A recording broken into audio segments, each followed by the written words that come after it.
మా latest videos కోసం మా ఈ తెలుగు న్యూస్ ఛానల్ సబ్స్క్రైబ్ చేసి గంట సింబల్ యాక్టివేట్ చేసుకోండి. పడుకునేటప్పుడు తల దగ్గర పొరపాటున కూడా ఈ వస్తువులను పెట్టకూడదు.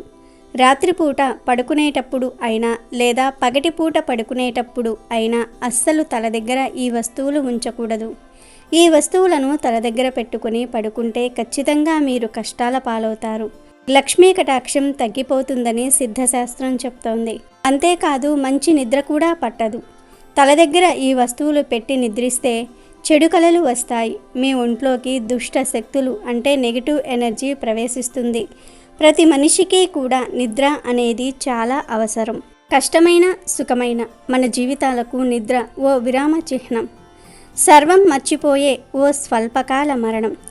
నిద్ర ముంచుకొస్తే ఎక్కడ ఎలా పడుకుంటున్నామో తెలియదు. అందుకే నిద్ర సుఖమెరుగుదని పెద్దలు అంటూ ఉంటారు. నిద్రలో తరతమ భేదాలు ఉండవు. అందుకే నిండార రాజు నిద్రించు నిద్రయు ఒక్కటే, అండనే బంటు నిద్రయు ఒక్కటే అని తీర్మానించేశాడు అన్నమయ్య.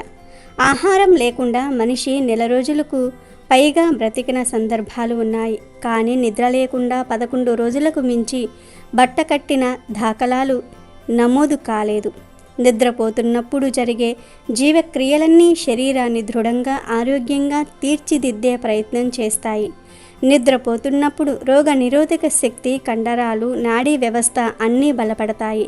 మెలకువగా ఉన్నప్పుడు మెదడు చాలా శక్తిని వినియోగించుకుంటుంది. గాఢ నిద్రలో అటు మెదడుకు ఇటు శరీరానికి శక్తి అవసరం పెద్దగా ఉండదు.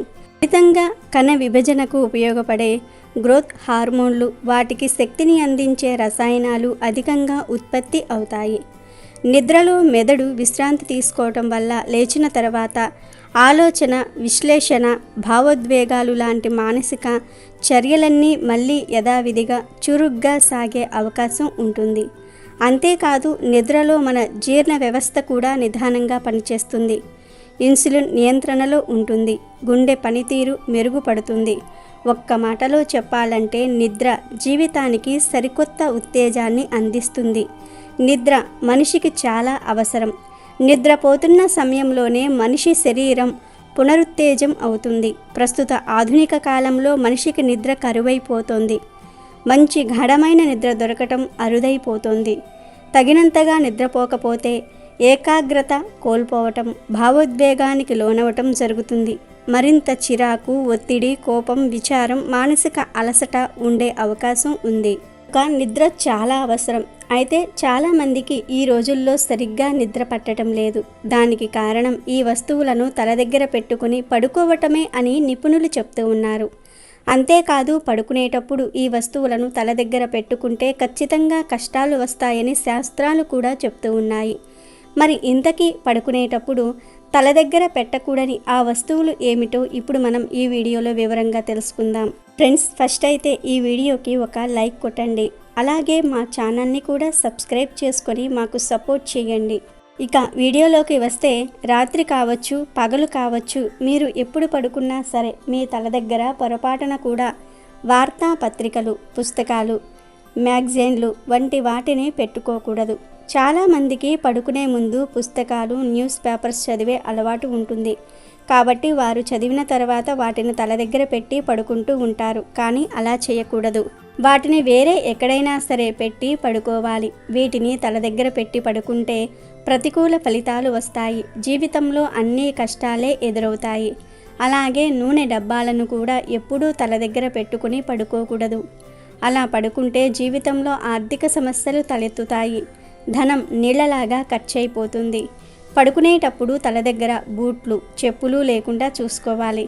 ఎవరైనా తల దగ్గర చెప్పులను ఉంచి నిద్రిస్తే వారి పేరు ప్రతిష్టలు దెబ్బతింటాయని శాస్త్రం చెప్తుంది. మనం బయటికి ఎక్కడికైనా వెళ్ళినప్పుడు చాలామంది ఆ చెప్పులను తల దగ్గరే పెట్టుకుని పడుకుంటూ ఉంటాం. ఇలా మనం తరచూ బయటికి వెళ్ళినప్పుడు చూస్తూనే ఉంటాం. కాబట్టి ఈ పొరపాటు మాత్రం చేయకూడదు.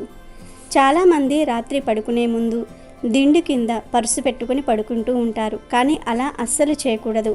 ఇలా దిండు కింద లేదా తల దగ్గర పర్సు పెట్టి పడుకుంటే లక్ష్మీదేవికి కోపం వస్తుంది. లక్ష్మీ కటాక్షం తగ్గిపోతుంది. ఆర్థిక సమస్యలు వస్తాయి. ఇక ఈ రోజుల్లో అందరూ చేసే కామన్ తప్పు ఏమిటంటే ఫోన్ను తల దగ్గర పెట్టుకొని పడుకోవటం. ఫోన్ను తల దగ్గర పెట్టుకొని పడుకుంటే సరిగ్గా నిద్ర పట్టదు, చెడు కలలు వస్తాయి, ఆరోగ్యానికి కూడా మంచిది కాదు. కాబట్టి పడుకునేటప్పుడు తల దగ్గర పొరపాటున కూడా ఫోన్ను పెట్టవద్దు, కోరి కష్టాలు తెచ్చుకున్నట్టు అవుతుంది. అలాగే పడుకునేటప్పుడు తల దగ్గర విడిచిన బట్టలను, ఆహార పదార్థాలను కూడా అస్సలు పెట్టకూడదు. అలా పెడితే మీకు ఉన్న సంపదలన్నీ తరిగిపోతాయి, భవిష్యత్తులో విపరీతమైన కష్టాలు వచ్చే అవకాశం ఉంది. కాబట్టి అందరూ కూడా గుర్తుంచుకుని ఈ నియమాలను పాటించండి. పడుకునేటప్పుడు పొరపాటున కూడా తల దగ్గర ఈ వస్తువులను ఉంచకండి. కోరి మీ చేతులారా కష్టాలను తెచ్చుకోకండి. పురుషుడు భార్యతో కాకుండా ఈ ఒక్క స్త్రీతో సంబంధం పెట్టుకోవచ్చు. దాని వలన ఎటువంటి పాపం తగులదు. శాస్త్రాల అనుసారం ఏ పురుషుడైనా కూడా భార్యతో కాకుండా ఈ స్త్రీతో సంబంధాలు పెట్టుకోవచ్చు. మరి ఆ స్త్రీ ఎవరో తెలియాలంటే ఒక కథను వినాలి. ఒకసారి నారద మహర్షి యమలోకానికి వెళ్తాడు. అక్కడ యమధర్మరాజు విశాలమైన సింహాసనం మీద కూర్చుని ఉన్నాడు. ఆయన దగ్గరే చిత్రగుప్తుడు కూడా ఉన్నాడు. నారదుడి రాకను గమనించిన యముడు ఆయనకు ఎదురెళ్ళి స్వాగతం పలికాడు. ఉచితాసనం చూపించాడు. నారద, మీ రాకతో ఈ ధర్మపురి ధన్యమయ్యింది. చాలా కాలం తర్వాత మీరిక్కడికి వచ్చారు. మీ రాకకు ఏదో ఒక కారణం ఉండే ఉంటుంది. ఆ కారణం ఏమిటో చెప్పండి అని నారదుల వారిని యమధర్మరాజు అడుగుతాడు. అప్పుడు నారదుడు యముడితో ఇలా అంటాడు: 3 లోకాలలోని ప్రాణులకు వారి కర్మల అనుసారము వారిని శిక్షించే పని మీది. మీ దగ్గర సమస్త ప్రాణుల యొక్క లెక్కలన్నీ కూడా ఉంటాయి. పాపాత్ములను మీరు నరకలోకానికి పంపిస్తారు, పుణ్యాత్ములను స్వర్గంలోనికి పంపిస్తారు. సమస్త ప్రాణుల యొక్క పాపపుణ్య కర్మ ఫలితాలు మీ దగ్గర ఉన్నాయి. నేను మీ దగ్గరకు ఒక విచిత్రమైన ప్రశ్నను తీసుకుని వచ్చాను. మీరే ఈ ప్రశ్నకు సమాధానాన్ని చెప్పండి అని అడుగుతాడు. అప్పుడు యముడు ఆ ప్రశ్న ఏమిటో నిస్సంకోచంగా నన్ను అడగండి అని యముడు అంటాడు.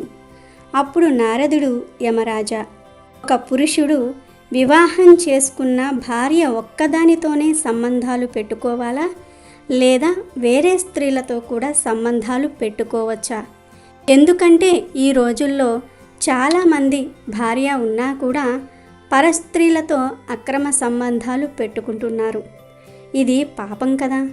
అటువంటి మనుషులకు నరకంలో శిక్షలు వెయ్యరా? ఈ విషయంలో శాస్త్రం ఏం చెప్తుంది? పురుషుడు అనేక వివాహాలు చేసుకోవచ్చా? ఈ ప్రశ్నలకు మీరు సమాధానాలు చెప్పండి అని నారదుడు యముణ్ణి వినయంగా అడుగుతాడు. అప్పుడు యముడు నారదుడితో, సమస్త మానవ కళ్యాణం కొరకు మీరు చాలా మంచి ప్రశ్నను అడిగారు. ఈ ప్రశ్నలకు సమాధానం తెలియాలంటే ఈ కథను చెప్తాను, వినండి. ఈ కథలోనే మీరు అడిగిన ప్రశ్నలన్నిటికీ కూడా సమాధానాలు లభిస్తాయి గనుక ధ్యాస పెట్టి ఈ కథను వినండి అని ఇలా చెప్పటం మొదలు పెడతాడు. నారద, ప్రాచీన కాలంలో మధ్యదేశంలో మహిష్మతి అనే ఒక అత్యంత శోభాయమానమైన నగరం ఉంది. ఆ నగరానికి రాజు ధర్మపాలుడు. ధర్మపాలుడు న్యాయాన్ని ప్రేమిస్తూ ఉండేవాడు. ఆ రాజ్యంలోని ప్రజలందరూ కూడా ఆయన న్యాయ పరిపాలన వలన చాలా సంతృప్తిగా ఉన్నారు. రాజుగారు రాజ్యంలోని ప్రజలను చక్కగా చూసుకుంటూ ఉండేవారు. ప్రజల యొక్క అన్ని అవసరాలను కూడా చాలా జాగ్రత్తగా తీరుస్తూ ఉండేవారు. రాజుగారికి సుకన్య అనే ఒక భార్య ఉంది. ఆమె చాలా అందంగా ఉండేది. అత్యంత గుణవంతురాలు, పతివ్రత స్త్రీ. ధర్మపాలుడు మరియు సుకన్య ఇద్దరు దయాగుణం కలిగిన వారు. వారు చాలా యజ్ఞాలను, దాన ధర్మాలను, అనుష్ఠాలను చేసేవారు. వారి రాజ్యంలో అన్నీ ఉన్నాయి, కానీ ఒకే ఒక్క కారణం వలన రాజు, రాణి, రాజ్యంలోని ప్రజలు బాధపడుతూ ఉండేవారు. ఆ కారణం ఏమిటి అంటే రాజుగారికి సంతానం లేదు. దాని వలన రాజుగారు ఎప్పుడూ దిగులుగా ఉండేవారు. ప్రజలు కూడా రాజు బాధను చూడలేకపోయేవారు. ఎన్ని ప్రయత్నాలు చేసినా రాజుగారికి సంతానం కలుగలేదు. ఎంతమంది వైద్యులను కలిసినా, ఎన్ని పరిహారాలు చేసినా, ఎన్ని వ్రతాలు చేసినా, దాన ధర్మాలు చేసినా ఫలితం లేదు. ఒకరోజు ప్రజలందరూ రాజు దగ్గరకు వచ్చి, మహారాజా, మీరు పుత్ర ప్రాప్తి కోసం ఇంకొక వివాహం చేసుకోండి అంటారు. కానీ రాజు మాత్రం ప్రజలు చెప్పిన మాటలను వినలేదు. రాజుకు సుకన్య మీద చాలా ప్రేమ ఉంది. అందువలన రాజుగారు తన భార్య మనసును బాధ పెట్టాలని అనుకోలేదు. అంతేకాదు రాజుకు శాస్త్రాల మీద కూడా చాలా గౌరవం ఉంది. శాస్త్రాల ప్రకారం ఏ పురుషుడైనా ఒకే స్త్రీతో తన జీవితాన్ని పంచుకోవాలి. భార్య ఉండగా ఎప్పుడూ పరాయి స్త్రీల వద్దకు వెళ్ళకూడదు. ఒక పురుషుడితో కలిసి ఇద్దరు స్త్రీలు సుఖంగా ఉండలేరు. ఏ పురుషులైతే భార్య ఉండగా ఇతర స్త్రీలతో సంబంధాలు పెట్టుకుంటారో వారికి ఘోర పాపం తగులుతుంది. ఖచ్చితంగా అలాంటి వారు నరకానికి వెళ్తారని రాజు నమ్మేవాడు. అందుకే రాజు రెండవ వివాహాన్ని చేసుకోవాలని అనుకోవట్లేదు. ఒకరోజు ప్రజలందరూ రాణి దగ్గరకు వెళ్ళి ఆమె మీద ఆగ్రహాన్ని చూపుతారు. రాజును రెండవ పెళ్లి చేసుకోకుండా ఆమె ఆపుతుందని తిడతారు. అప్పుడు రాణి సుకన్య కూడా ప్రజల యొక్క బాధను అర్థం చేసుకొని రాజుగారి దగ్గరకు వెళ్ళి, స్వామి, మీరు దయచేసి రెండవ వివాహాన్ని చేసుకోండి. మన రాజ్యానికి భవిష్యత్తులో యువరాజు అవసరం ఉంది అని అంటుంది. కానీ రాజు మాత్రము రాణి చెప్పినా కూడా రెండవ వివాహానికి అంగీకరించడు. రాజు రాణితో ఇలా అంటాడు, ప్రియతమ, నేను రెండవ వివాహాన్ని చేసుకుంటే పెద్ద పాపాన్ని చేసిన వాడినవుతాను. నరకానికి వెళ్ళవలసి వస్తుంది. అదంతా కాదు, అసలు నేను రెండవ పెళ్లి చేసుకుంటే నువ్వు సంతోషంగా ఉండగలవా అని అడుగుతాడు. అప్పుడు రాణి రాజుతో, మీ సంతోషంలోనే నా సంతోషం ఉంది. నేను నా సవతిని నా సోదరిగా భావించి ప్రేమిస్తాను. మీరు ఈ విషయంలో మాత్రము ఏమీ భయపడవద్దు. మీరు రెండవ పెళ్లి చేసుకున్నా నేనేమీ దుఃఖపడను. మీరు ఇంకొక వివాహం చేసుకోండి, నేను అనుమతి ఇస్తున్నాను అంటుంది.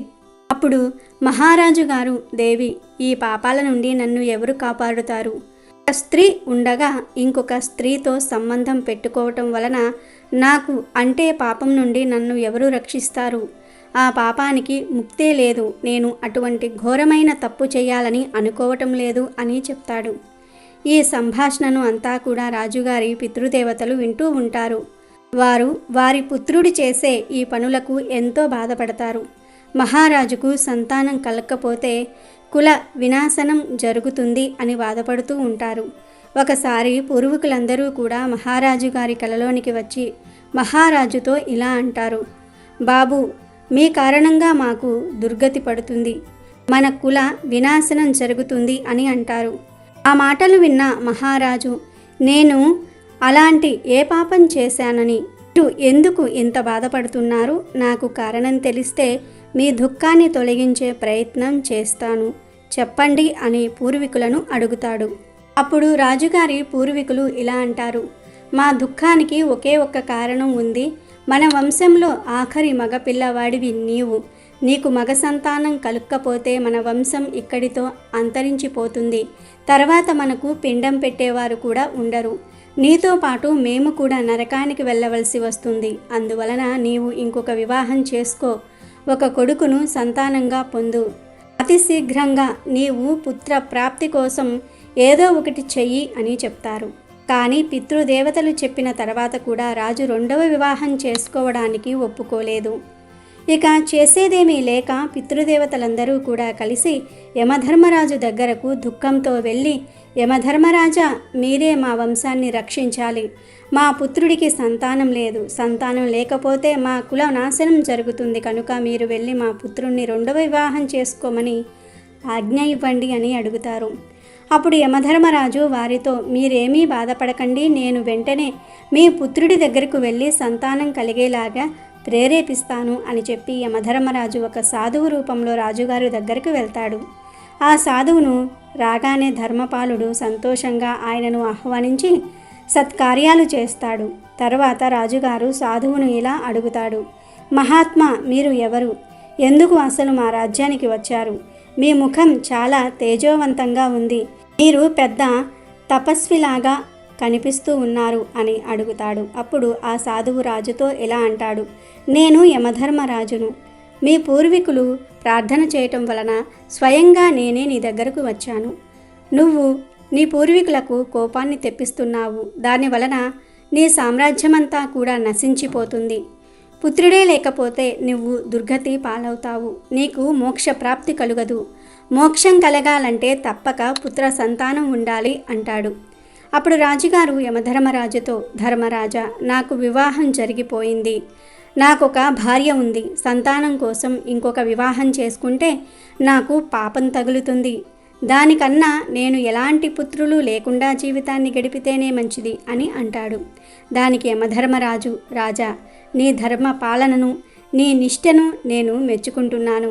కానీ నీకు తెలియని విషయం ఏమిటి అంటే రెండవ వివాహాన్ని చేసుకోవచ్చు, అందులో ఎలాంటి పాపం లేదు.